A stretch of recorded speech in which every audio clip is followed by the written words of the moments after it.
What's on your radar, Briahna? Well, Robbie, even in advance of his official campaign kickoff, Bobby Kennedy Jr. is already polling at 10% in the Democratic primary race, starting off in a better position than Amy Klobuchar, Kamala Harris, or Pete Buttigieg ever did in 2020. But despite this clear advantage, the mainstream media seems disinterested in understanding why so many Americans are open to his campaign or to the campaign of Marianne Williamson, who has surpassed pundit expectations by polling at 4% and who is winning the digital race with an incredibly successful TikTok campaign. Certainly, both candidates benefit from widespread frustration with the Biden administration.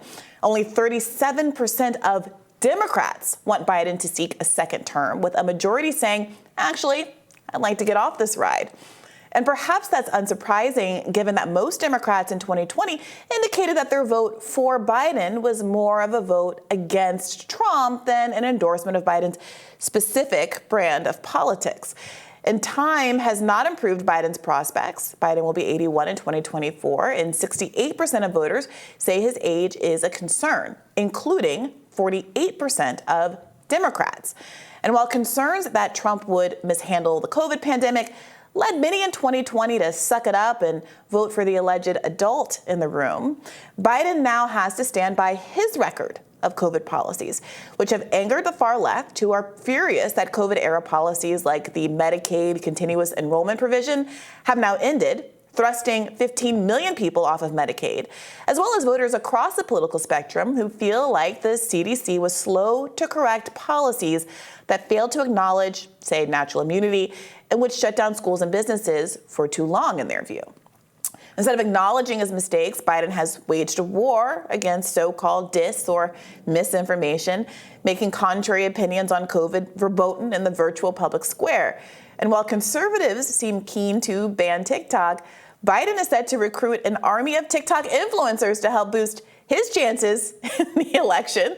Now, I would recommend that Biden actually try, fulfilling some of the campaign promises he made to young voters, like continuing the student debt pause in lieu of outright cancellation, standing up to big energy interests who just won a huge victory with their Arctic drilling licenses, and, actually maybe sending out those promised checks. But Biden's campaign strategy seems to be to stay out of the way and run from the proverbial basement the way he did in 2020. But does that approach hold up when the basement is obviously a choice rather than a COVID-era requirement? Now, it's still early, but polls show Biden losing to both Trump and DeSantis, with Trump surging even after or perhaps because of his indictment. So to the extent that Biden was able to secure votes in 2020 due to the perception that he was the beat Trump candidate, it's not even clear that that deal with the devil will pay off in 2024. So no wonder Democratic voters are looking further afield. Now, despite this clear appetite for anyone else in the Democratic primary, the mainstream media channels have shown no curiosity about the other options in the race. Perhaps it's expected that news networks staffed by former administration officials and administrations staffed by former MSNBC journalists would circle the wagons around the establishment choice, but it's still disappointing. Luckily, some of us in independent media are happy to tell you what the candidates are all about so you can make up your own mind about your vote. Now, in a recent piece in The Nation, veteran journalist John Nichols wrote a well-researched piece into RFK Jr.'s electoral strategy. According to Nichols, RFK Jr. is betting the house on New Hampshire, hoping that the Kennedy name still packs some punch in New England, where his uncle JFK won the state in the party's nomination back in 1960. RFK Jr. is hoping to capitalize not just on his name, but on the fact that New Hampshire residents are bristling over the DNC's decision to rig the primary order, stripping the Granite State of its first-in-the-nation status. Notably, Marianne has made a similar case. I interviewed her New Hampshire state director on Bad Faith podcast last week if you'd like to know more about her plan to beat out the establishment Dems in that state. Now, when the DNC changed the primary order to prioritize Biden's stronghold, South Carolina, Kennedy wrote an op-ed for New Hampshire's largest newspaper objecting to the switch and positioning himself as a lifelong Democrat from a family of Democrats in lifelong service. Some local politicians saw the move as cynical, but it could be a savvy one. Unlike so many so-called journalists who cover RFK Jr. exclusively as a vaccine skeptic, if, of course, they cover him at all, Nichols detailed the candidate's appearance last month at St. Anselm College Forum in Manchester, New Hampshire, where Nichols explains, quote, prospective presidential contenders often test the waters. Nichols says Kennedy positioned himself as a Democrat who would run as a champion of the environment, an advocate for working-class families, and a critic of corporate power. As Kennedy tweeted last month, if I run, my top priority will be to end the corrupt merger between state and corporate power that has ruined our economy, shattered the middle class, polluted our landscapes and waters, poisoned our children, and robbed us of our values and freedoms. This was a message that served both Bernie Sanders and Donald Trump well in 2016, environmentalism aside from the Donald Trump angle. And it's easy to understand why voters who've been paying attention might be willing to overlook some of Kennedy's more controversial positions on vaccines and autism for a chance to finally topple the corporate duopoly.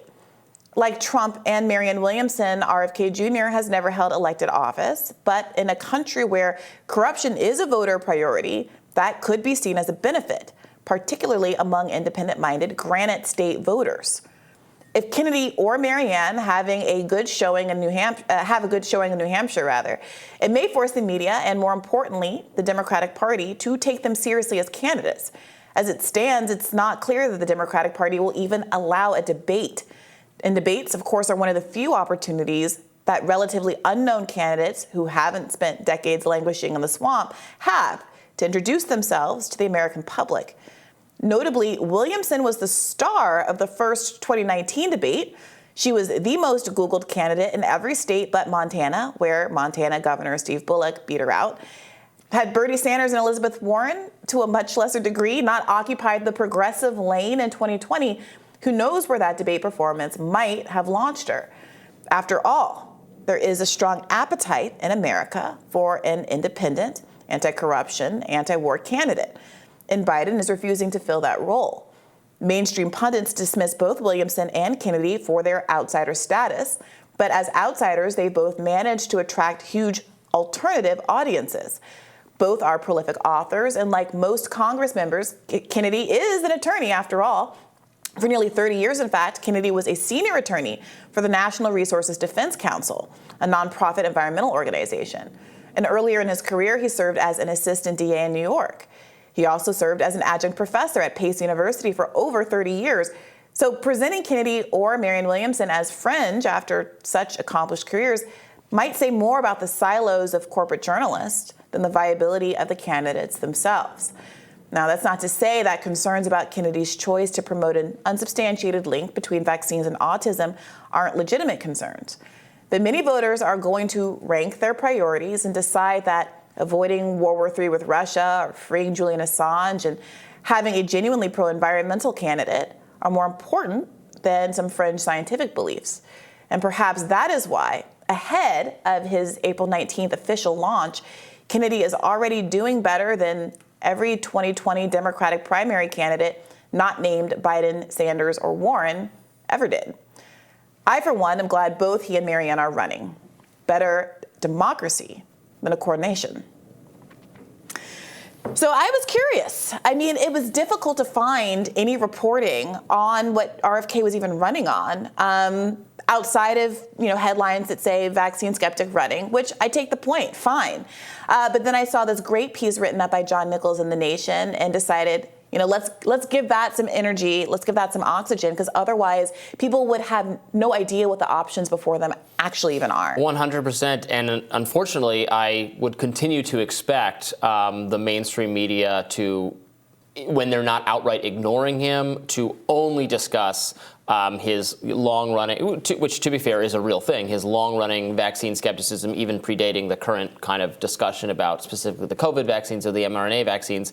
But for many Democrats, elite Democratic power brokers, it will be as if he either doesn't exist or is just running a single issue campaign on that issue. That's why I've said, honestly, he would get more attention on the Republican side. He probably will get more attention from Republicans. But I take your point and obviously agree with you that competition is always good. I would love to see a debate involving those three, Biden, Marianne, and RFK, and anyone else who might be running and registering something. You can't just say I'm running for president and get to be on the debate stage. But if you have some base of support, that is a healthy thing for democracy. It's not something to disdain. But of course, the Democratic Party doesn't even want to have actual primaries. No. They don't want any competition whatsoever. No, so I've heard some people argue that it's better for, say, Marianne Williamson's chances, and I think her politics align more with mine. Although I would say on some foreign policy aspects, it might be the case that they align more with RFK Jr. Mm-hmm. But some would say it's bad for Marianne if RFK is in the race because it splits the bolus of people who want anybody but Biden. At the same time, I do think that the more people who are participating in the primary, especially at higher profile, it makes it more and more difficult for the Democratic Party to justify basically just shutting down the primary process, especially after they got so much heat for doing that with Hillary Clinton back in 2016. And there's so much animosity still bristling over those kinds of choices, over that rigging of the election, if you will. Now, I will say I had some questions earlier on about why, given the appetite for RFK Jr. on the right, he would choose to run as a Democrat. And I do think that this article sheds some light on, the dissonance between wanting to kind of trade on your family name as a Kennedy from the quintessential Democratic political family and running not as a Democrat. I don't know that he could parse that. And I'm curious what you think. Is it possible, do you think that conservatives are going to hold something like running as a Democrat as a Kennedy against him, or whether or not he's made the right calculation that let's not create dissonance with flipping sides as a Kennedy, and let's hope that people understand who I am enough to cross the aisle and vote? I don't think the Kennedy part of it is an issue. Kennedy is kind of boomer nostalgia, frankly, from a time period where the parties were much less, or the sides were much less partisan. I mean, Kennedy's policies and platforms are not really so discernibly, in today's parlance, they're not so much more Democratic than they are Republican. He was not I would not say he was not an extremely left figure, was he? Kennedy? John F. Kennedy, you would say he was a very left figure?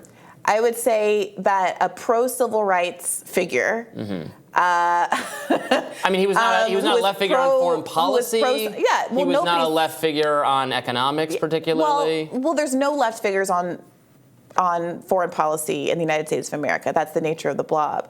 But yes, I would say that the Kennedy family, being pro-civil rights, being pro-social safety net, fundamentally puts them at odds with the core ethos of the Republican Party, fundamentally. And I do think that much of RFK Jr.'s record in terms of environmentalism, environmentalism is kind of also fundamentally, essentially, big government.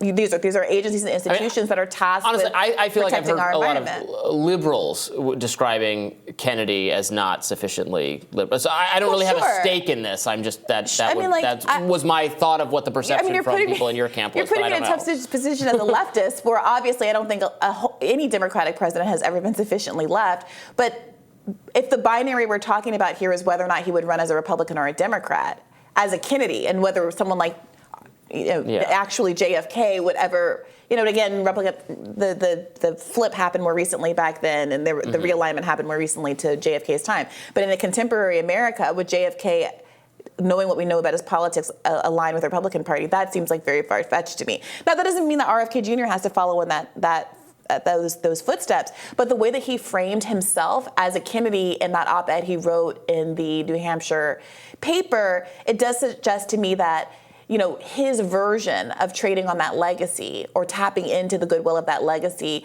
he at least sees it as inextricable from the Democratic Party. And I wonder if also he has relationships and can get his foot in the door because of the family name within the party apparatus in a way that he wouldn't have in the Republican Well, like Party. I said, I don't think being a Kennedy will hurt him really with it. Being a Democrat, yes, of course. That's the question. I mean, to the extent Republicans or conservatives are going to be willing to support him, it's because they probably don't feel like he's a big threat to like supporting him in order to harm Biden or make Biden's path to nomination a little bit more fraught. It's probably more a strategic thing of that nature. But we'll see. Yeah, certainly see. Some of his views will resonate with conservatives. Yeah, so we'll see. More Rising right after this.